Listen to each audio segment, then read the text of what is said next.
From the first moment I saw Lila, I swore I would protect her for the rest of my life.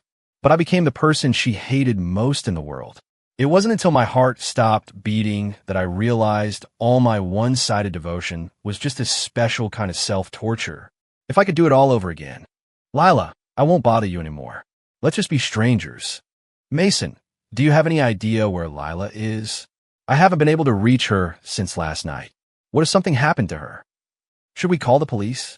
Lila's mother, Mrs. Evans, was sobbing, clutching my sleeve with a desperate hope in her eyes. The noise of the world around me seemed to fade to nothing. I suddenly realized I was back. I had been reborn, back in the year we both turned 26. This was the day I became the person she hated most. After a wave of dizziness, I heard my own voice, sounding as warped and scratchy as an old cassette tape. Mrs. Evans, I don't know either. Let's go home and wait. She might have already gone back by now. After saying that, I fled to the bathroom as if escaping a fire. The memories I once cherished as the most beautiful moments of my life came flooding back. Lilant met in college. She was like sunshine personified. I'll never forget the first time I saw her on a small path winding through campus. Dappled sunlight filtered through the leaves, dancing across her face. In that one moment, I saw a lifetime. From then on, she became an essential part of me. That feeling, that intense, heart-pounding crush, lasted until this very day in my past life. Today was the day. After work, Lila vanished. Her mother and I were sick with worry. We ended up calling the police, and after a citywide search, they finally found her in a seedy motel on the outskirts of town. She wasn't alone. There was a man with her. At that point, we had been together for 2 years. I was her boyfriend. I saw the woman I loved in a motel room with a stranger, where they had been for an entire day and night. She offered no explanation, but I chose to believe her anyway. My girl wouldn't do something like that. But because the police had gotten involved, knocking on doors and asking questions, the story spread through our small town like wildfire. It became vicious gossip at her office. In a small town, news travels fast. Even though I tried everything, picking her up from work, sending flowers, doing everything I could to show we were a happy, loving couple, nothing seemed to prove her innocence. Let's get married, she said it one evening as I was driving her home, her eyes fixed on the last embers of the sunset. The fading light washed over our faces, warm enough to feel like it could melt you. My heart caught fire. From 18 to 26, my deepest hope was finally coming true. The girl I loved most in the world was going to be my wife. The overwhelming happiness made me blind. It made me forget her coldness and distance ever since we'd gotten together. It made me forget the look of sheer shock on her mother's face when she saw that man. I just felt like the luckiest person on earth. Thinking back on it now, maybe that was the prelude to the pain. It was all a beautiful, fragile bubble. So light, so easily broken, and in the end, so suffocating. It cost me my life. In the days leading up to our engagement party, she often refused to see me, using wedding planning as an excuse. While I missed her, I just parked my car across the street from her apartment and watched her window, my thoughts drifting like the sheer curtains in her window. I used to fantasize about our future. I pictured her in a white dress, standing across from me as I slipped a ring on her finger. I imagined us having kids, a whole life together. Until one night, sitting in my car like usual, I saw a familiar man. It was him. The next second, Lila flew out of her building like a butterfly and threw herself into his arms. There were tears in her eyes. They clung to each other, whispering things I couldn't hear, their gazes locked. Standing there, they looked like they belonged together. And I was the one tearing them apart. Lila, is he the one you love? She saw me. She pushed the man behind her, shielding him like a mother hen protecting her chick, her eyes fixed on me with cold vigilance. Isn't this what you wanted? To marry me? I already said yes. What more do you want? My mind went blank. I clenched my fists, then let them go. Finally, all I could manage to say was, if you don't want to, you can say no. You know I wanted to say, Lila, from the beginning, I just loved you. I wanted you to be happy. I never forced you to marry me. We've known each other for so long. Even if you don't have feelings for me, we've been together for 2 years. How can you not know me at all? All I ever wanted was for you to be happy. But she didn't let me finish. She said, the only one I've ever loved is him. I only got with you in the first place to get my mom off my back. You know damn well why I'm marrying you. Don't play dumb. From that moment on, there was no going back. I became the person she hated most. My thoughts snapped back to the present. I heard Mrs. Evans on the phone with Lila. Mason, they found Lila. She was out with friends and lost her phone. She's fine. You can stop worrying. I came out of the bathroom. Her mother was clutching her phone, a look of immense relief on her face. I stared at her, really looked at her, and wondered if she knew what her daughter was doing all along. But some things are better left unsaid, at least for now. The last text on my phone sat there, untouched. Lila, your mom is about to call the police. You should call her back. You see, she could see my messages the whole time. She saw all my frantic texts, my worry that she was in danger. But to her, I had become something to be avoided at all costs. They say the worst mistake you can make is to love too much to cheapen yourself. This time, my panic didn't blow the situation up. I handled it quietly. This way, we wouldn't go down that same old road. I don't want you to hate me. I don't want us to torture each other. And I don't want to love you anymore. I sat on my balcony until the early hours of the morning before I finally got a message from Lila. I'm fine. Home now. Okay. We should meet up and talk in the next few days. She was only just now thinking of me. I looked at the string of fairy lights on my balcony, the potted plants next to the projector screen. Even after so much time, I remembered that day perfectly. In my last life, I had just bought this condo. I brought Lila here, so excited to show her. I asked her so cautiously, if this was your home too, how would you want to decorate it? She just looked up at the night sky, her voice sounding distant, like it was floating in from another time. She said, it would be nice to see the stars every day. Two people in love, sitting together, watching a movie under the stars. What could be more romantic? I saw the longing in her eyes, the slight curl of her lips. For a second, I let myself imagine it was us sitting right here side by side. But I never realized the person in her fantasy probably wasn't me. The same setting, but the person next to her wasn't the right one. That's why after I set this all up for her, she never once sat out here with me. The sting of reality made me start to question everything. Those rare times she'd look at me with concern in her eyes, telling me not to work so hard, to eat well, to take care of myself. Was she just looking through me at someone else, like the jasmine plant she once cared for so meticulously, only for it to disappear? Giving Jasmine was a promise. Don't leave me. For a while after we got married, things did get better between us. I'd come home from work and see a light left on for me. Dim but warm. I thought then, if love can't be forced, then maybe growing old together could be its own kind of happiness. But life is unpredictable. Change comes when you least expect it. I received an anonymous package. Inside were photos of Lila and that man, watching the sunrise together on our wedding anniversary. Later, I found out that the man she loved had gotten a divorce. So, our period of peace was only because he wasn't around. The moment he came back, they were like star-crossed lovers, caught in this tragic, forbidden romance. Why did they have to drag me into it? I was standing on the edge, caught between clarity and numbness, unable to fall and unable to break free. Let's get a divorce. I was ready to end it. Lila looked at the stack of photos, her face contorted with rage. With a sweep of her arm, she sent them scattering like confetti. Mason, you had me followed. I want to tell her I didn't, that I had no idea who sent them. But she didn't give me a chance to explain. From the very beginning, I was never the one in control of our relationship. You're disgusting. You're the one who dragged me into this mess, who ruined my reputation and forced me to marry you. And now you want a divorce? What? You can't handle it anymore. Well, you're going to have to. This is what you deserve. She stormed out, slamming the door behind her. She didn't care how I felt. All I saw was the bottle of allergy medicine she'd left on the table.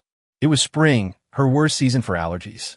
I grabbed the medicine and ran after her, just in time to see a massive truck barreling toward us. In that final moment, all I could do was push her out of the way. It's true what they say. When your life is about to end, time really does slow down.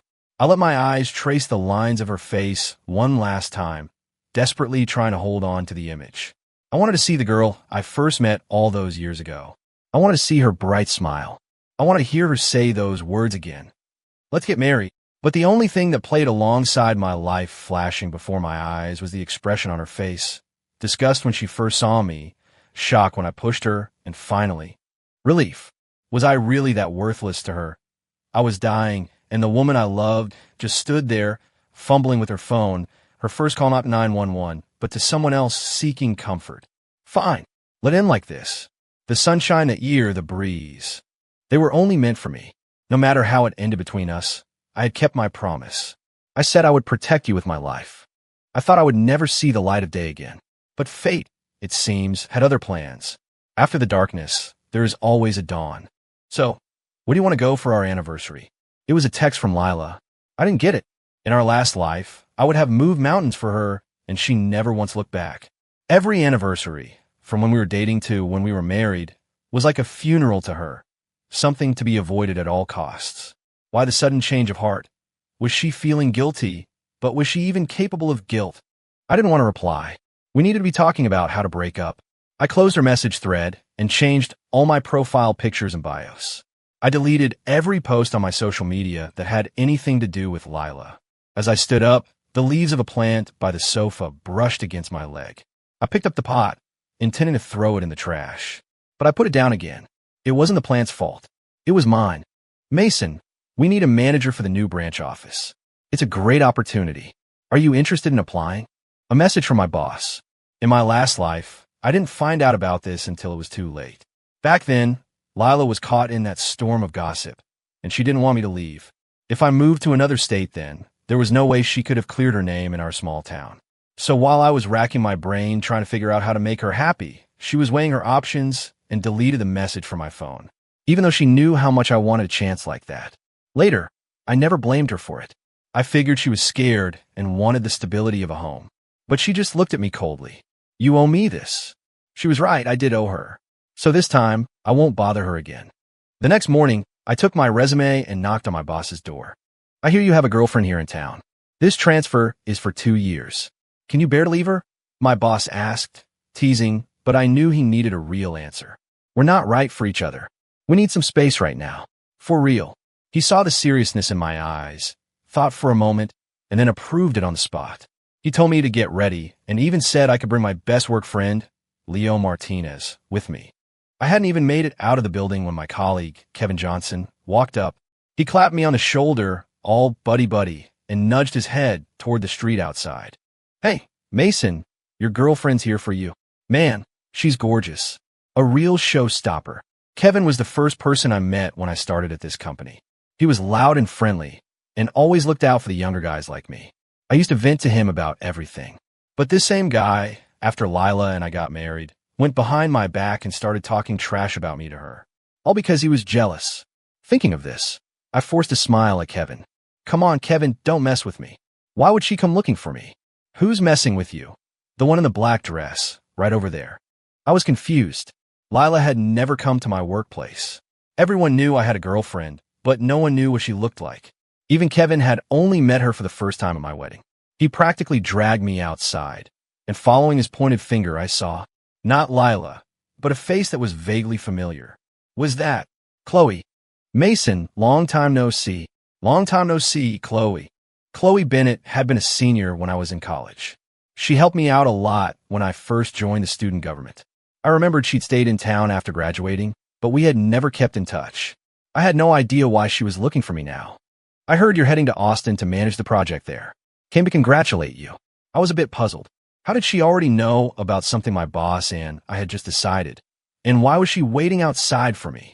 She must have sensed my confusion because she explained a little awkwardly that she worked for the city and the Austin project was a joint venture between our two offices. We'd be cooperating. She was also on the list of candidates, so she came to connect with me beforehand. My mind didn't dwell on it. I was just happy that I'd have an old classmate and a good friend with me for the next chapter of my life. I didn't notice the fleeting glint of mischief in her eyes or the complex expression on my boss's face as he peeked through his office window. Chloe and I had dinner, reminiscing about our college days. But by some unspoken agreement, neither of us mentioned Lila. It felt like being young again. A gentle breeze blew past, carrying willow catkins with it. Spring, a time for new growth. When I got home, I figured I wouldn't be back much for the next 2 years, so I started packing things away, including all of Lila's stuff. As I threw those memories into the trash, I realized how freeing it was to finally let go. Now all that was left was to break things off with Lila. But I figured she was just using me as a shield against that other guy anyway. The breakup should be easy. 7 years of knowing her, 2 years together. I had never done anything to wrong her. Our only physical contact was holding hands in front of her mother. I had nothing to feel guilty about. We shouldn't see each other anymore. Lila and I were sitting across from each other in a coffee shop. The words had barely left my mouth when her phone rang. I could vaguely hear a man's frantic voice on the other end. I have to go. Just text me about whatever. It had to be him. Zach Miller, the man Lila loved. I let out a sigh of relief. Who says an ending has to be neat and tidy? Some connections are meant to be fleeting, like dust and water, once settled, never to be stirred again. After getting everything arranged, Chloe, Leo, and I set off for Austin. I never imagined that some ties can't be cut, no matter how far you run. In a city as big as Austin, I would see Lila again. Our new apartment was right next to the office. The three of us finished unpacking and were about to head over to check out the new workplace. We had just gotten downstairs when I saw a familiar figure in front of the supermarket across the street. It was Lila. I'd followed her for so many years. I'd recognize her anywhere. She had her arm linked with a man's, a sweet smile on her face as she pointed at a display of mangosteens at a fruit stand. I don't know what they were talking about, but I could hear her bright, silvery laughter. If she turned her head just a little, she would see me. In that instant, I was terrified she would. I wanted to run, not because I still liked her, but because I wanted to avoid unnecessary drama. Murphy's Law. Whatever can go wrong will go wrong. Lila laughed and turned her head. As she reached for the fruit, her eyes met mine. The smile froze on her face. She quickly pulled her arm away from the man's. Chloe. Chloe smiled back. Lila, hey, small world. I didn't expect to run into you in Austin. Lila's gaze shifted to me, her expression unreadable, as if she wanted to say something but couldn't find the words. Just then, the man beside her walked over, holding the mangosteens. Lila, these are your friends? After a few seconds of silence, she nodded. Chloe looked at the man and teased. Is this your boyfriend, Lila? Aren't you going to introduce us? Lila quickly waved her hands. No, he's just a friend. I was surprised by her answer. She was so in love with him, and they had moved to Austin together without even being official. She really would do anything for him. But I didn't think too much about it. Our paths wouldn't cross again anyway. Zach was clearly not happy with Lila's answer. He frowned for a second before his expression softened back into a smile as he looked at her. Leo scratched his head awkwardly. So, I made the introductions. This is my friend, Lila. Then to Lila, this is my colleague, Leo. Lila forced a stiff smile at Leo. I knew Lila never liked me telling people about her, so I had never even mentioned her name to Leo. Sensing the awkwardness in the air, Chloe tugged on my sleeve. We should get going, or we'll be late. Oh, the fruit here looks really fresh. Let's grab some on our way back. I nodded. Good idea. The mangoes look good, too. You like those, right? We'll get some. Leo chimed in without a second thought. Hey, I want some too. Give me a watermelon. Lila suddenly spoke up, her voice tinged with an odd urgency. You all work together. You're living together. After she asked, she seemed to realize she'd overstepped.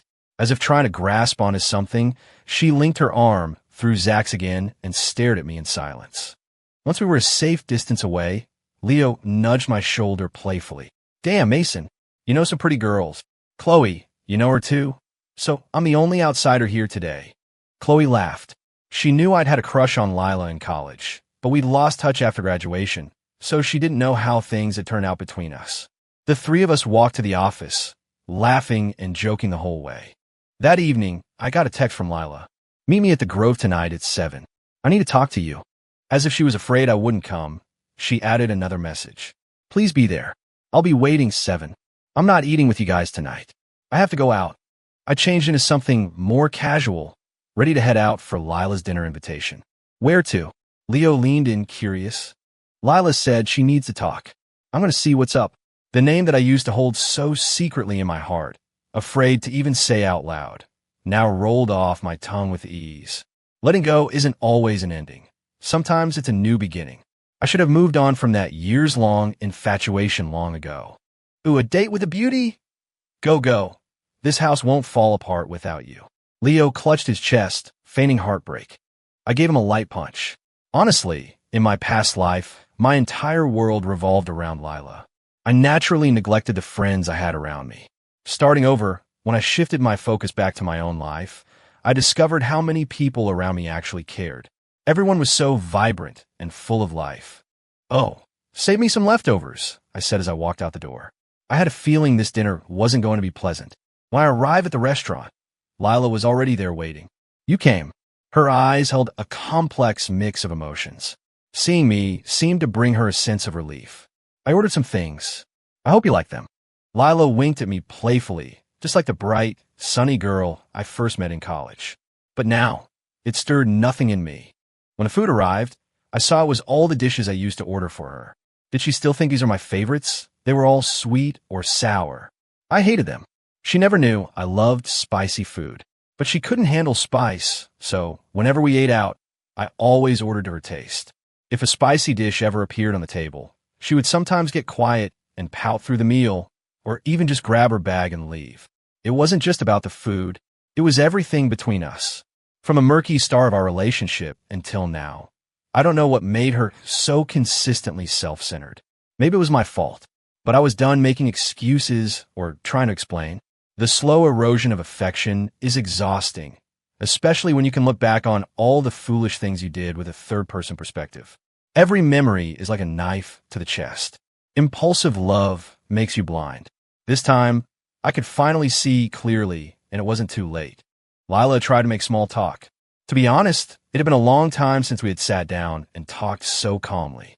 She started bringing up our past, scattered memories she recalled.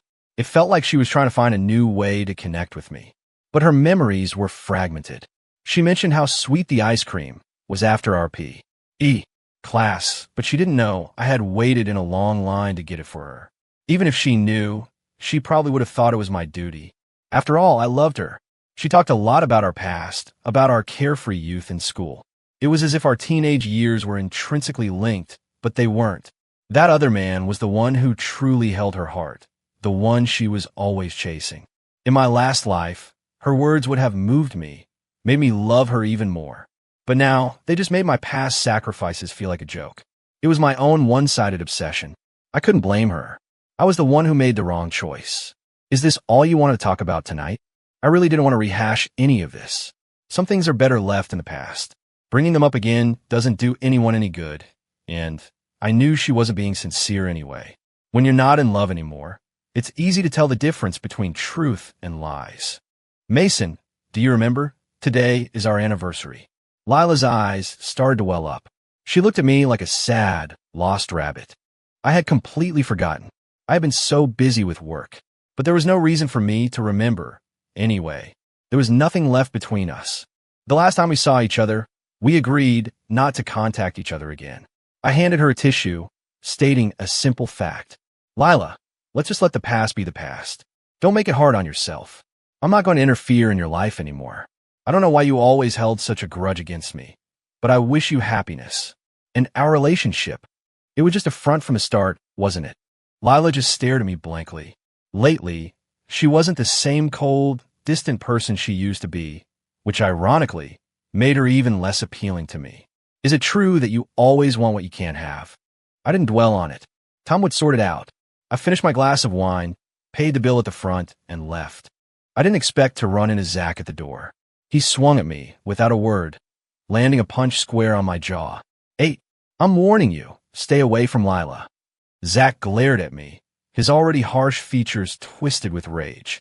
I wasn't the same pushover I used to be, and honestly, I'd been wanting to hit him for a long time. Since he started it, I wasn't about to take it lying down. When I threw a punch back, I saw a flicker of surprise in his eyes. Hearing the commotion, Lila rushed out from the restaurant. She pulled Zach away. "Stop it. I'm the one who asked him to come here tonight." She looked at me, a hint of fear in her eyes. "You should go." A wave of frustration washed over me. Did Zach really think I was standing between him and Lila? I had already decided to let her go. Why was he still so fixated on this? In a public place like this, I didn't want any more drama. One punch for one punch, we were even. We'd never see each other again anyway. When I got home, My right cheek was already starting to bruise. Leo was getting ice from the freezer, unable to resist a sarcastic comment. I thought you were out on a hot date, not collecting debts. I took the ice pack and shot him a glare. I was in no mood for his smart aleck remarks. What happened? Are you okay? Chloe came over, frowning at my bruised face. She turned and went to the kitchen to boil an egg. I didn't think this had anything to do with them and didn't want to drag them into it, so I just lied and said I'd tripped and fallen. Leo, oblivious as ever, actually asked where the ground was so slippery so he could go try it himself. While Leo was in the shower, Chloe called me out to the balcony. Chloe, I had a pretty good idea of what she wanted to talk about. She wasn't Leo. She knew some of the history between Lila and me. I wasn't going to ask about you and Lila, but that bruise on your face has something to do with her, doesn't it? Chloe's face was serious. She didn't look happy. Yeah, I nodded. Tell me what happened. I gave her the short version of the night's events. Don't worry, Chloe. I won't let anything with Lila affect my work. I'm over her. Tonight was just about getting closure and making sure there are no misunderstandings in the future. I knew what she was worried about. She was afraid my mood would impact my job. Or maybe she was worried I'd throw away my future for someone who didn't love me. The crescent moon outside hung in the sky, a perfect, impossible curve. But whether it was full or new, it was always there, never leaving. My life should be for me, and for the people who would never leave.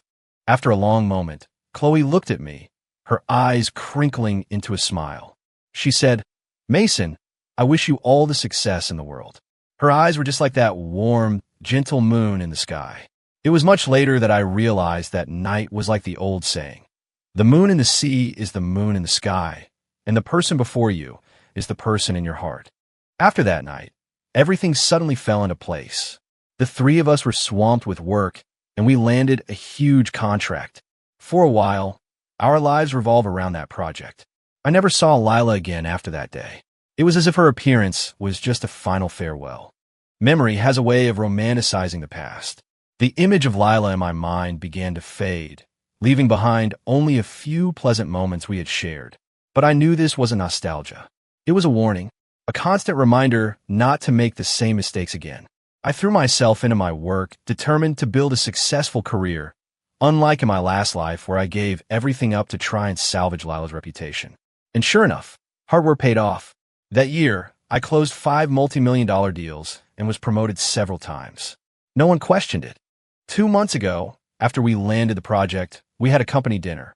Later that night, back at our apartment, Chloe, flushed from the wine, confessed her feelings for me. Leo was right there, cheering us on like an idiot. Oh, right. Leo got a girlfriend 6 months ago, a girl from the office. He never misses a chance to tease me about being single. Though, I think Chloe and I have him to thank for moving out and giving us more time alone together. It was during that time that I started to see that love didn't have to be a one-way street. It could be mutual. Chloe's love was passionate, direct, and completely overwhelming.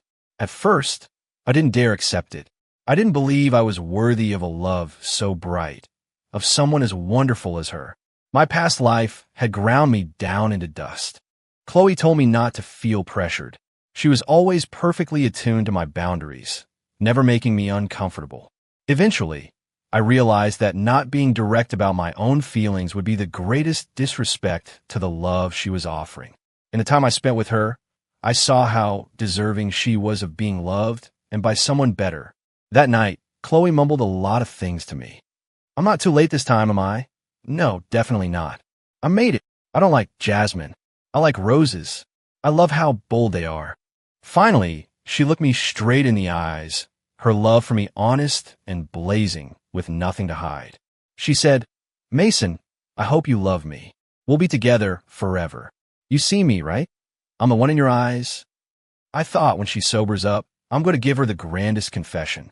She deserved better than to start a relationship in a drunken haze. A love this true deserved nothing less. And that's exactly what I did. I'll never forget the tears welling in Chloe's eyes. She held me so tightly, as if I were the most precious thing in the world. She whispered in my ear, I finally got you. Thank you.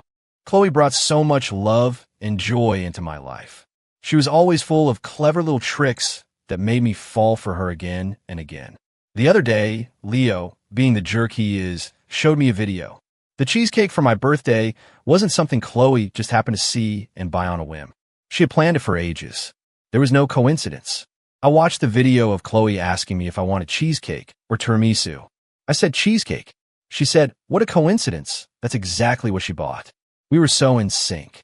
Turns out, she had bought both, holding the cheesecake in her left hand and the tiramisu in her right, just out of frame. She had sensed I was in a bad mood that day and went out specifically to get my favorite, worried she might pick the wrong one. Watching the Chloe in the video, all I could think was how radiant her smile was. It's a wonderful feeling having someone who thinks about you all the time. I'm so grateful she came into my life. I regret that we didn't meet first, that we missed a whole lifetime. But I think because of what we went through, we appreciate each other more. One day, I was at the Grove for a business dinner when I ran into Lila again. She looked tired, and her belly was slightly swollen. It seemed she was pregnant. The pregnancy made her already slender frame look even more fragile. I thought of her mother and wondered if that woman, who planned so much for her daughter, could accept her child living with a man she disapproved of, let alone having a child. When she saw me, she raised a hand in greeting. "Long time no see." I smiled back. "Long time no see." She walked toward me, her eyes a little red, but with a faint smile on her lips. "You look like you're doing well." That was an understatement. After getting with Chloe, I put on a good 15 pounds of happy weight, which she then promptly dragged me to the gym to work off. Now, I was all muscle, and my quality of life had skyrocketed. Thinking of Chloe made the smile on my face deepen, but I didn't want to share the details of our life. That would be disrespectful to Chloe. "Are you here for dinner too?" I changed the subject, asking a pointless question just to get the conversation over with. To my surprise, Lila reached out and took my hand. "Mason, can you come talk with me over there for a minute?" I froze for a second, then quickly pulled my hand away. "Sorry, I can't." "Mason, the boss is looking for you. When you're done." Chloe's voice came from behind me. She stopped short when she saw Lila, then walked to my side. "Lila, hey, fancy meeting you here again." Lila looked back and forth between us, and after a long moment, she finally asked, "Are you two together?" I nodded, taking Chloe's hand in mine. "Yes, Chloe is my girlfriend now." Lila fought back tears, her lips trembling as if she wanted to say something, but in the end, she just turned and walked away. Chloe laughed. "Did you do something to upset her?" "You made the poor girl cry." I held her hand, gently rubbing it with my thumb. "How could I ever upset another girl? I only love you now. I never want Chloe to feel uncomfortable. In this relationship, I need her love to always be reciprocated, just as she had always done for me, taking 999 steps toward me. It was my turn to walk every remaining step of life's journey toward her. No matter the hardship, no matter the outcome. Chloe and I have bought a house in Austin now. We adopted 2 cats, a tabby and a tortoise shell. Everyone knows torties are the supermodels of the cat world. I often tell Chloe she's like our tortie, stunningly beautiful. We don't let the little thorns of daily life bother us. If there's a problem, we pull it out. No misunderstandings, no cold shoulders. We face problems together, instead of letting problems tear us apart. Now, I truly believe in the saying, the simple, quiet life is the best one. I just never expected that one of those thorns would grow so large and end up piercing me again. The company recently launched a new venture in esports, and I needed to negotiate with a professional player. When I arrived at the address for our meeting, I found Lila and Tyler Reed in the office. Tyler was the player I was supposed to sign. Lila was nestled beside him, looking content. Was her child not Zach's? I was confused. It was strange. When we were together, she was always too busy to see me more than a few times a month. But now that we were in this huge city, we kept bumping into each other. It didn't matter to me anymore. The contract signing with Tyler went smoothly. As a rising star in the esports world with a built-in fan base, I was confident it would be a win-win. Because I was talking with Tyler more often, Lila would sometimes come with him. When Chloe had free time, she would hang out with Lila, a sort of joint pastime for them. One day, Lila asked a question she shouldn't have. "Chloe, does it really not bother you that I show up around Mason so often?" Chloe just smiled and shook her head. "Maybe his heart used to be full of you. But don't worry, that space is mine now. No one can take it away. That trust, he gave that to me." Lila said she was envious. Then one day, I received another anonymous package of photos. The subject were once again Lila and Zach. Memories of my past life flooded back. It was because of photos like these that my relationship with Lila had deteriorated so rapidly, making her, who already distrusted me, hate me even more. But this time, there was a letter mixed in with the photos telling me to stay away from Lila. I had a strong feeling it was Zach's doing, but I had no proof. The tone of the letter was arrogant and dismissive, exactly like the last time. But these new photos made no sense. Lila and I had no relationship now. She only saw me because she was with Tyler. I didn't want to repeat the mistakes of my past, and I wasn't going to let Zach push me around. He had actually been causing a lot of trouble for me behind the scenes during my business negotiations. I dealt with what I could, but Zach was like a stubborn piece of gum, always leaving a sticky residue. However, I had an upcoming business trip and no energy to waste on it. On the second night of my trip, my phone rang. It was 2 a.m, and Leo was calling me nonstop. Dude, it's bad. Something happened. I was still half asleep, but for him to be this frantic at 2 a.m., it had to be serious. What's wrong? Someone planted a virus on the company computers. A ton of files are gone. Are the files critical? Are there backups? A lot of it was backed up, but some of the newer stuff wasn't. We might not get it back. This was a disaster. We were at a crucial stage of the project, and now key data was missing. Even if we could recover it, it would take time. And clients don't wait. The sudden crisis jolted me awake. Our carefully planned workflow was in shambles. Okay, don't panic. First thing tomorrow morning, get the IT guys in to fix it. The office has security cameras, right? Check the footage from the last few days. See who's been around, who had the opportunity. After giving him instructions, I couldn't sleep. I hired a private investigator online. I needed to know why Zach was so hostile toward me. Or maybe it wasn't him. But besides him, I couldn't think of anyone else who would be so petty. Why make enemies when you can make friends? Who would go around causing so much trouble? But it was one thing after another. I had just gone back to Austin when I got a call from Tyler. Mason, we have a problem. Lila's missing. I've been calling her, but she's not picking up. Have you heard from her? My head was spinning. If Lila was missing, he should be calling the police, not me. Have you called the police? No. I think in a situation like this, the first call should be to the police. Tell them where she was last seen. They'll be much more effective than me. Sorry, man, I just thought. You know what? I'll call them now. Tyler hung up, but before I could even process it, he was calling again. Dude, can you think of anywhere she might have gone? Honestly, I had no idea about Lila's current life. We had barely spoken more than a few words every time we met. I didn't understand why Tyler was so fixated on me as the key to solving this. In Austin, you probably know her better than I do. Mason, before Lila and I got together, she told me a lot about you. You really. I cut him off before he could finish. There's no point in bringing up the past. Some things are better left unsaid. Tyler was a smart kid. He got the message and dropped it. Chloe heard the news and immediately drove to the office to find me. Did you hear about Lila? I nodded and told her not to worry, that the police would handle it. Where could a girl go by herself? Why were they fighting so late at night? So irresponsible. Chloe was always like that, taking everyone's problems to heart. I told her she shouldn't be so soft. Some people at the office called her fake. Chloe would say, what if she's fake her whole life? Doesn't that count as being genuinely kind? Judge actions, not intentions. I held her hand. I don't know where she would go in Austin either. Her phone's off. Panicking won't help. Tyler has already checked all the likely places. The best thing we can do is stay out of the way. My gut told me she was with Zach, but I couldn't just go to his place and demand to see her. I didn't even know where he lived.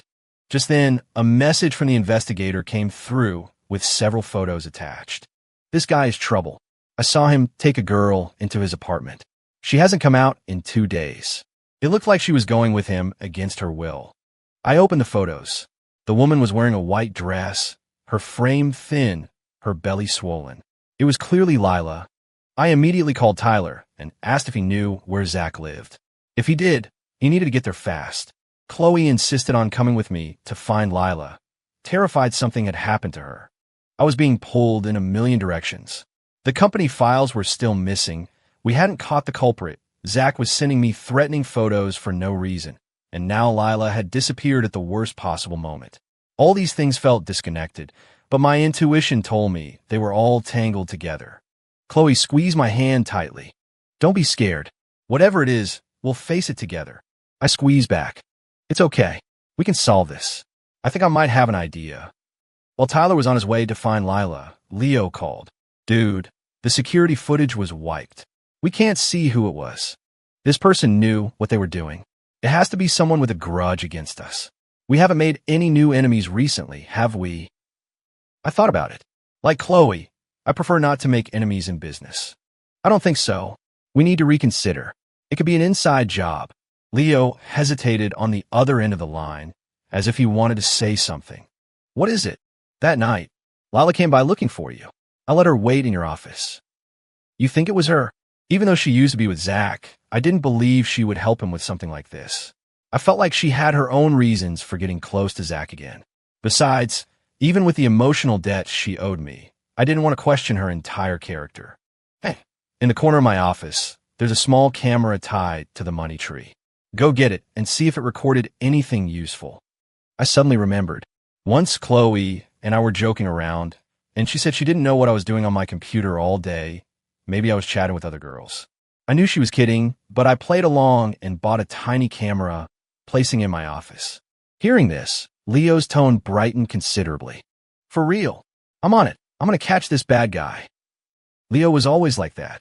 The world could be ending, and his optimism would hold it up. He never let things get to him. Sometimes I wished I could be more like that. But we were friends. His happiness was my happiness. And now I had my career, and I had Chloe. My phone rang. It was Tyler. Mason, get to the Red River Bridge. Lila's there. By the river, Lila stood on the edge of the bridge, wearing a long white dress. I used to love it when she wore dresses like that. It was the same kind of dress she wore on our first date. Pure white, as if without a single flaw. Mason, do you still love me? Mason, in this life, did you ever love me? Lila's voice trembled. I could see bruises on her arms. I frowned. The question was meaningless. I'd already moved on. It was Lila who was stuck in her own world, unable to face reality. Besides, even in this life, she still hadn't chosen me. Lila, you know that's in the past. It's not right to talk about past love now. And, you know I have a girlfriend. I love her very much. But you didn't throw away that jasmine plant when you left. Lila's tears were heartbreaking, but my heart no longer beat for her. I don't think Lila ever understood what love was. Maybe she was just looking for someone to depend on. The way I treated her in our past life had become a habit for her. And because I chose to protect her even at the end of my life, she felt she could still turn to me. That must have been the reason for her hesitation, her unspoken words. Maybe she wanted to ask for my help. The bruises on your arms? Lila broke down, tears streaming down her face. He hit me. Whenever he's stressed from work, he takes it out on me. He keeps me trapped. I have no freedom. Just as she looked like she might jump, Chloe came running from a distance. Lila, look what I brought. It's your favorite. In the moment Lila hesitated, I lunged forward and pulled her back from the edge. Chloe pressed a large bouquet of jasmine into her arms. Lila, happy birthday. Hearing those words, Lila finally broke. She collapsed into Chloe's arms and sobbed, repeating, I'm sorry, over and over again. Chloe, thank you. Lila seemed to carry an endless ocean of sorrow. In this life, she was always crying, her spirit completely crushed by Zach. Chloe held her hand tightly, perhaps afraid she might try something impulsive again. Lila sent Tyler away, saying she had something to tell me and Chloe. That night, we heard her story. She met Zach when she was 16. It was a cliche. He saved her from some trouble. When her mother found out, she threatened to kill herself if Lila didn't break off all contact. That's why none of us in school knew about him. Zach always acted like he was madly in love with her, but he would also constantly put her down, always following it up with, I'm just kidding. Lila had never cooked a single meal for me, but she would cook for Zach. She loved hearing him praise her. Look at my Lila, cooking such delicious food. I'm going to eat everything you made. Next time, I want your sweet and sour ribs. Lila was completely fooled by his empty words, unable to distinguish fantasy from reality. She thought that was true love. She thought I was clumsy and boring in comparison. She never realized Zach just wanted to possess her. He only loved her face and her blind devotion. He thought she was cheap, someone he could win over with a few sweet nothings. It's true what they say. The unattainable is always alluring, and the one who is adored is always reckless. Zach would constantly whisper in her ear how bad I was for her, that I was just possessive, that it wasn't real love. Zach would say, "You think buying you things is love? You think picking you up from work every day is love? That's just a habit." But I wanted to say, if a quiet, steady life isn't love, then the paper cranes Zach folded for her were worthless. And besides, who's to say he even folded them himself? As a low-life punk with a crew of followers, I heard the hero saving the damsel story was a regular performance. But love makes you blind. I was in my past life, and so was Lila. She was a moth to a flame, flying straight into her own demise. After she got with Zach, he started hitting her whenever he was in a bad mood. He would lock her in the apartment and not let her leave. Eventually, she broke up with him and met Tyler. Tyler was good to her. He cooked for her, picked her up from work. She said she saw a shadow of my old self in Tyler, so she began to depend on him as a substitute for me. Gradually, she fell in love with Tyler. She realized the mistakes she had made in her past life and wanted to make amends. She was good to Tyler. She felt guilty about using him as a replacement, but she felt that doing nothing would make her an even worse person. But then, Zach found her again. His love had turned into a twisted obsession. He wanted to lock her up again. Lila had to stay by Tyler's side constantly just to feel safe.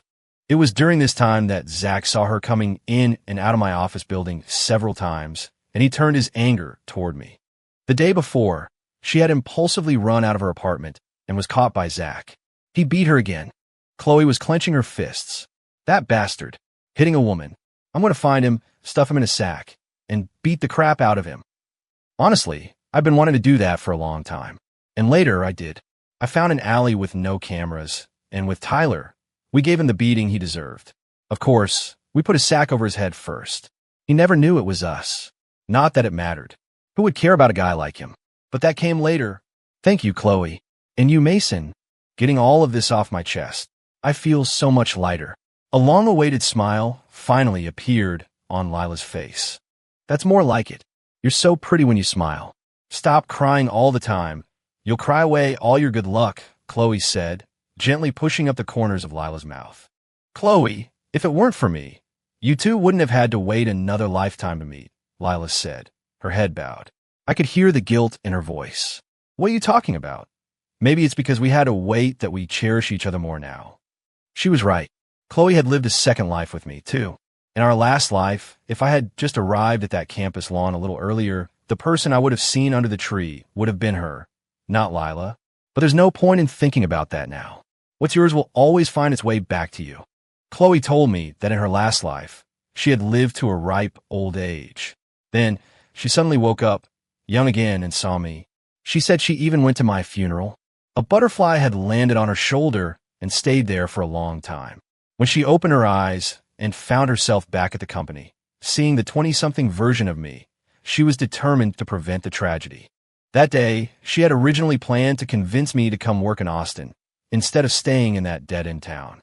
But when she saw me take the initiative myself, she knew I had changed. As for how she knew all my information so well, my great boss happened to be her uncle. She said she would occasionally ask her uncle how I was doing.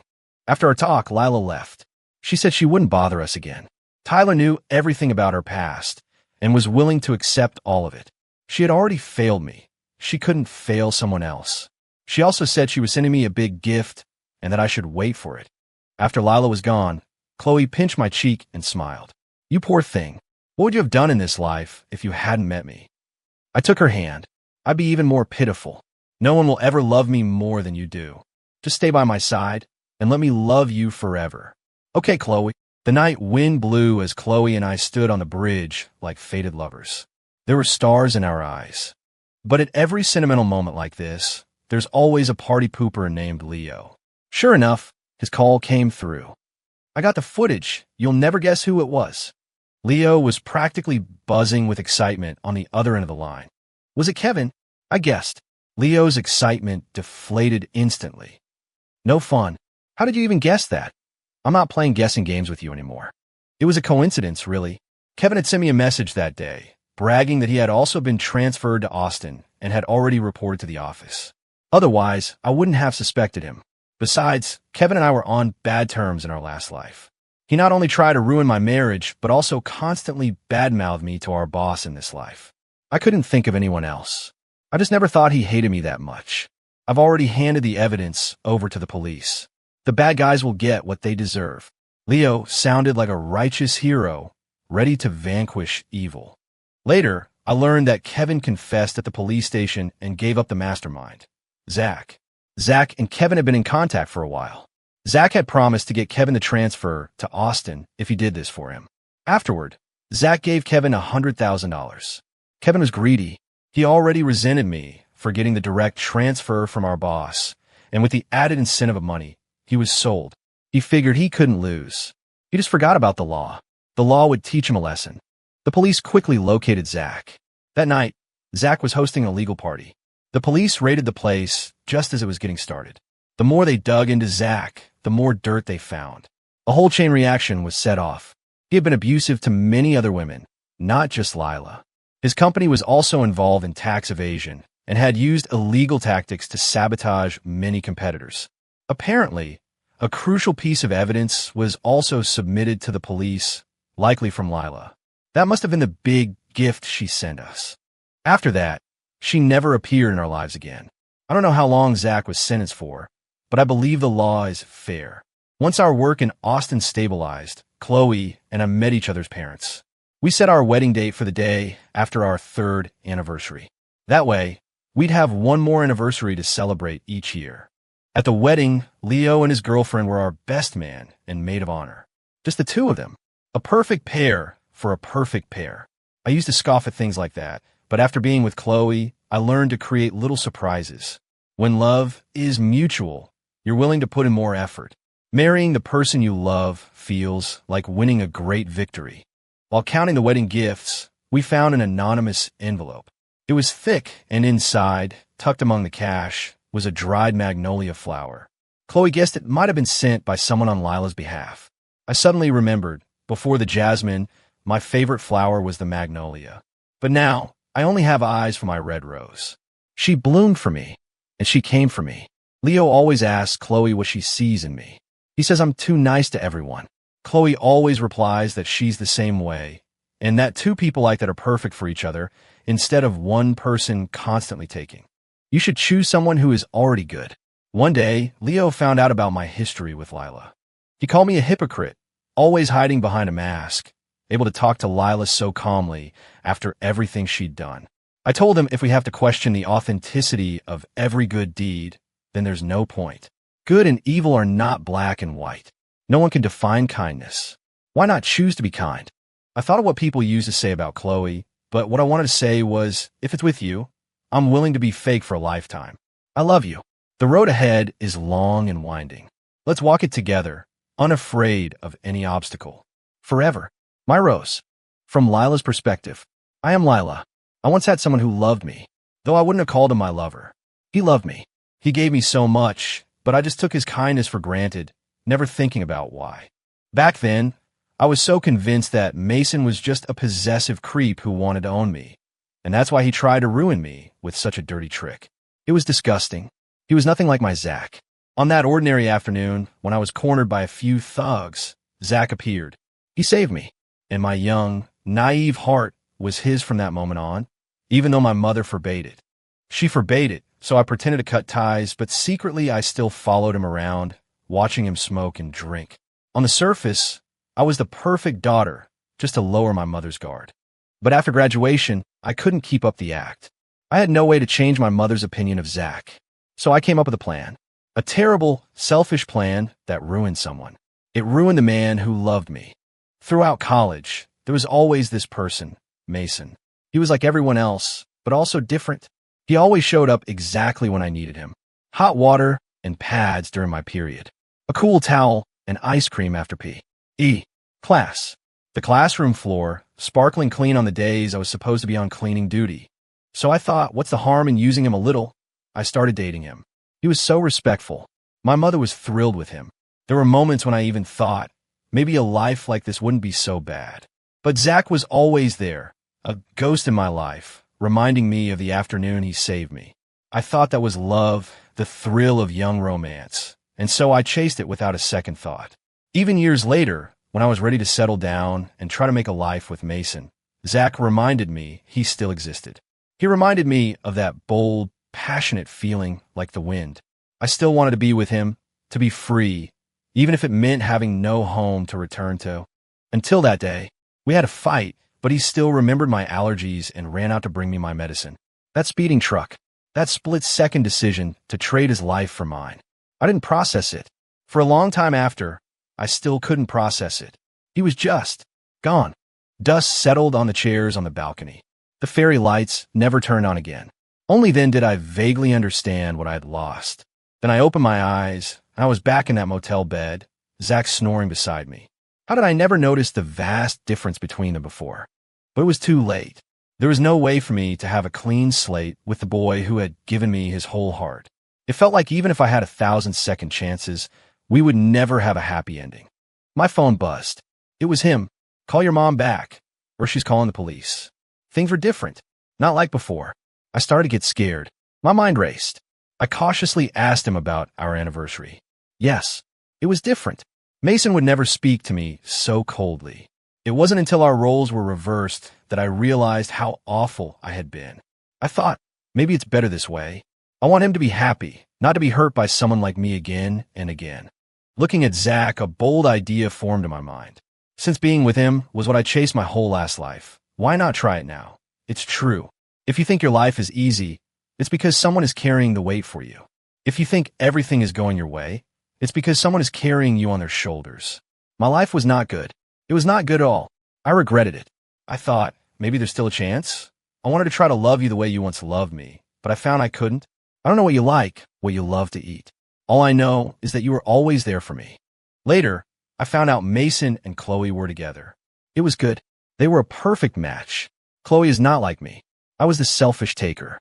She is the one who can stand by Mason's side. I told them I was dating Tyler. Maybe that would put Mason more at ease, even though he no longer cared.